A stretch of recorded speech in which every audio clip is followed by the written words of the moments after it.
Bueno, ahora vamos a hablar de la célula. La célula es la unidad estructural y funcional básica de todos los organismos. Tiene la capacidad de obtener y utilizar energía, comunicarse con otras células, reaccionar ante estímulos, crecer, reproducirse, morir y autorregularse.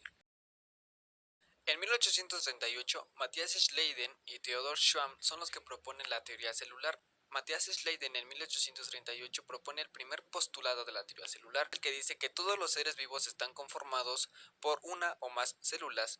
En 1839, Theodor Schwamm propone el segundo postulado, que dice que las células son la unidad estructural de los seres vivos.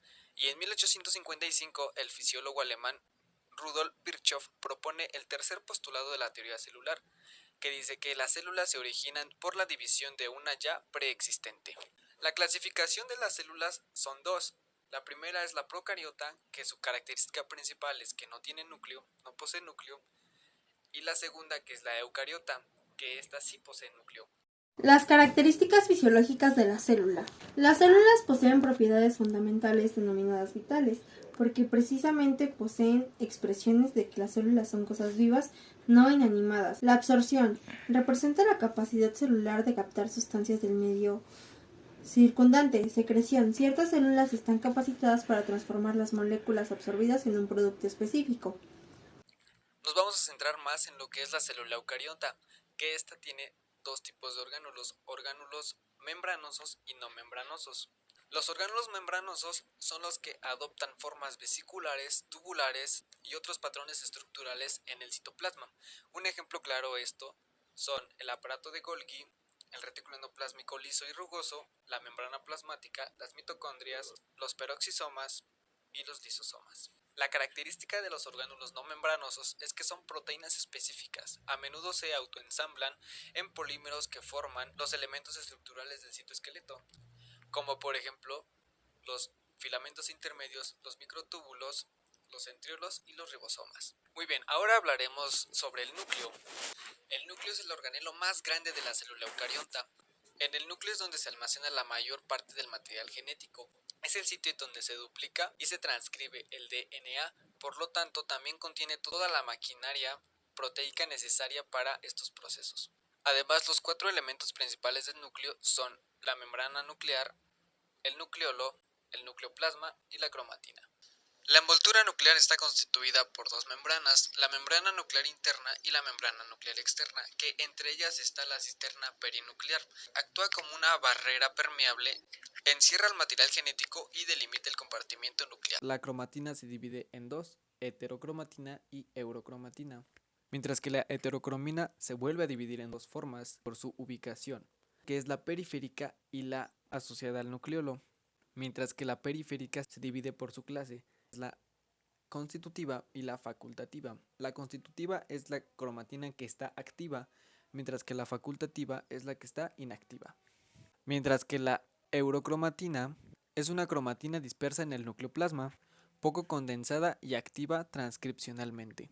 El ácido desoxirribonucleico o ADN es un ácido nucleico que contiene las instrucciones genéticas usadas en el desarrollo y funcionamiento de los organismos vivos, y también es responsable de la transcripción hereditaria.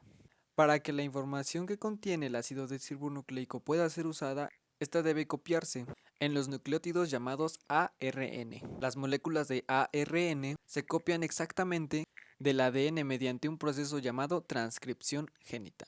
Dentro de las células, el ADN está organizado en estructuras llamadas cromosomas, que durante el ciclo celular se duplican antes de que la célula se divida. Ahora hablaremos de la expresión génica. La expresión génica básicamente comienza con la replicación del ADN. Este se convierte en ARN mediante la transcripción del ADN. Y por último se produce la traducción de ARN, que puede salir de tres tipos, que es el transferente, el mensajero y el ribosómico. El ARN transferente se une a aminoácidos y los transporta hasta el ribosoma para formar las proteínas. El ARN mensajero copia la información del ADN y la transporta hasta los ribosomas. Y por último, el ARN ribosómico se asocia a proteínas y forma los ribosomas, donde se sintetizan las proteínas. Ahora hablaremos del nucleolo. El nucleolo es una región no membranosa del núcleo. Es el sitio en donde se sintetiza el ARN y el armado inicial de los ribosomas. El nucleolo produce ARN ribosómico, que se une a proteínas para formar subunidades ribosómicas y viajar al citosol. Ahora hablaremos del nucleoplasma. Es el material encerrado por la envoltura nuclear, con excepción de la cromatina y el nucleolo. Es el material que se integra por gránulos de intercromatina, gránulos de pericromatina, ribonucleopartículas, matriz nuclear o nucleoesqueleto. Ahora toca hablar del retículo endoplásmico. El retículo endoplásmico es un organelo que se encuentra en todas las células eucariontas y se divide en dos componentes, uno que es el retículo endoplásmico liso y otro que es el retículo endoplásmico rugoso. Está constituido por un conjunto de cavidades tubulares o cisternas y está aislado del citosol por una membrana y es el responsable de la biosíntesis de fosfolípidos y proteínas. Ahora hablaremos del retículo endoplásmico rugoso. Su principal función es la producción de proteínas y este va a contener ribosomas en su superficie citosólica. Aparece como un organelo membranoso extenso compuesto principalmente de sacos aplanados y el responsable de la producción de las proteínas no citosólicas, cadenas de carbohidratos. Sus principales funciones es la síntesis de proteínas, el transporte de vesículas hacia el aparato de Golgi y sitio de control para proteínas mal formadas. Ahora el retículo endoplásmico liso. Es un sistema de túbulos ramificados e interconectados, así como pequeñas vesículas esféricas. Este recibe su nombre ya que no posee ribosomas adheridos. Es el lugar en donde se sintetizan los lípidos celulares, en concreto los fosfolípidos de membrana. Sus principales funciones son síntesis de hormonas esteroides, liberación de glucosa y la principal se sintetizan lípidos presentes en la membrana celular. Ahora toca hablar del aparato de Golgi, descubierto por primera vez en 1876. Este recibe su nombre gracias a su descubridor, Camillo Golgi. El aparato de Golgi participa en la modificación y selección de las proteínas que vienen del retículo endoplásmico rugoso. Y su principal función es clasificar, empaquetar y transportar vesículas de secreción. En su morfología consta de tres partes o caras. La primera es la cara cis, la segunda es la cara media y la tercera es la cara trans. En la cara cis tiene una forma convexa y es la cara más cercana al retículo endoplásmico rugoso. Es la puerta de entrada para las proteínas y para los lípidos. Por su parte, la cara media es la zona de transición entre las dos caras, la cis y la trans. Y por último, la cara trans es la porción cóncava de este organelo y la más cercana a la membrana. Es la última porción de este organelo. En este se decide el curso de las vesículas. Ahora, ¿qué son las vesículas? Son pequeños orgánulos rodeados de una membrana y los tipos principales de vesículas son las vesículas de transporte, que estas derivan del retículo endoplásmico, y las vesículas secretoras, que derivan del aparato de Golgi. Y estas son tres, los lisosomas, peroxisomas y proteosomas. Ahora toca hablar de la membrana plasmática. Esta es una envoltura continua que rodea la célula formando una estructura asimétrica entre los medios intracelular y extracelular. Está constituida por una doble capa lipídica y proteínas intrínsecas y extrínsecas, que pueden ser internas del lado citosólico, externa de la membrana. Ahora vamos a ver sus funciones. Es una estructura que delimita, contiene y protege a las células. Es una barrera con permeabilidad selectiva, ya que evita el intercambio específico de iones entre la célula y su entorno.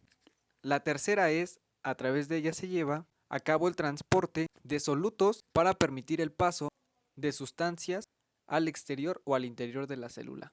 Ahora vamos a ver su composición y estructura. Está constituida por proteínas, lípidos y glúcidos. Las proteínas son de dos tipos, periféricas e integrales, que su función principal va a ser el transporte y la comunicación. Mientras que de los lípidos se va a formar el mosaico fluido. Este va a constar de tres lípidos: fosfolípidos, colesterol y glucolípidos. Y estos van a formar la bicapa lipídica. Y por último los glúcidos, que son de dos tipos: glucolípidos y glucoproteínas. Ahora vamos a hablar de otro organelo importante de la célula, la mitocondria. En la mitocondria su principal función va a ser la respiración celular. En la mitocondria se va a llevar a cabo la recaudación de energía o la producción de energía. Y la mitocondria consta de 5 partes. Estas son la membrana mitocondrial interna, la membrana mitocondrial externa, la matriz, las crestas mitocondriales y el espacio intermembranoso. Sol, citoesqueleto y orgánulos. La matriz citoplasmática. Se trata de la solución de aspecto gelatinoso y se define como aquella sección que no está contenida en orgánulos. Tiene como su papel almacenar azúcares, aminoácidos, potasio y calcio, entre otras sustancias necesarias para la vida celular.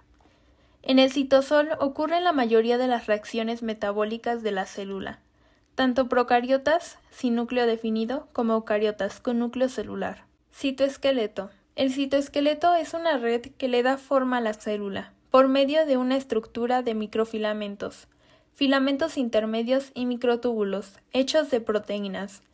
Esta estructura participa de los procesos de ciclosis y mitosis. Orgánulos. Se trata de pequeños orgánulos contenidos de la matriz citoplasmática. Se dividen en membranosos y no membranosos. Entre los orgánulos esenciales de la célula se pueden contar los siguientes: ribosomas, lisosomas y vacuolas. Citoplasma. El citoplasma se encuentra debajo de la membrana de las células y que a su vez recubre el núcleo celular. Se trata de una de las partes esenciales de las células. Se conforma básicamente por el citosol, aguas, sales y proteínas que le otorgan una consistencia gelatinosa. El citoesqueleto, proteínas que le dan soporte a la célula, y de orgánulos u organelos, compartimentos de funciones especializadas.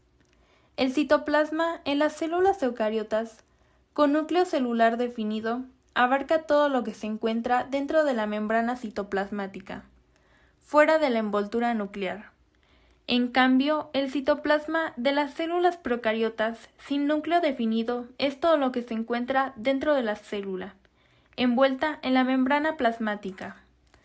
Comúnmente, el citoplasma puede dividirse en 2 regiones, ectoplasma y endoplasma.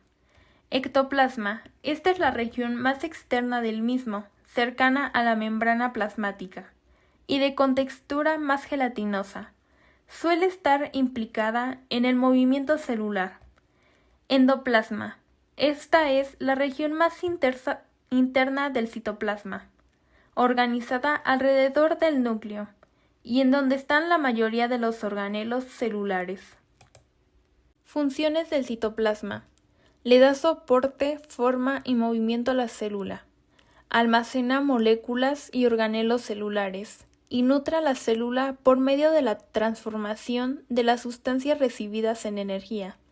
Esto quiere decir que al tiempo que almacena permite la movilidad de las sustancias necesarias. Partes del citoplasma. El citoplasma está a su vez dividido en 3 partes fundamentales: matriz citoplasmática o citosol. El siguiente tema es la organización de los tejidos.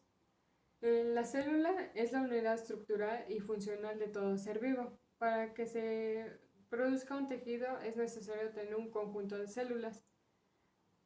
Para un órgano es el conjunto de tejidos. Para un aparato es el conjunto de órganos.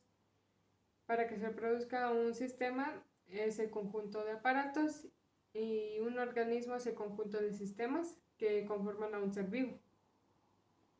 La muerte celular es parte fundamental del ciclo vital de la célula, la cual puede ser accidental o está programada, iniciada y ejecutada a través de vías bioquímicas diferentes. Existen 2 tipos de muerte celular. La primera es la fisiológica, en la cual la célula realiza su muerte, como es la apoptosis, que este es un ejemplo de una muerte celular fisiológica, que es una muerte celular programada, ya que se autodigiere. Y el otro tipo de muerte celular es la patológica. En esta se genera una lesión a la célula, como lo es la necrosis, que esta se desintegra. Y la autofagia es otro tipo de muerte celular. En esta se generan vesículas.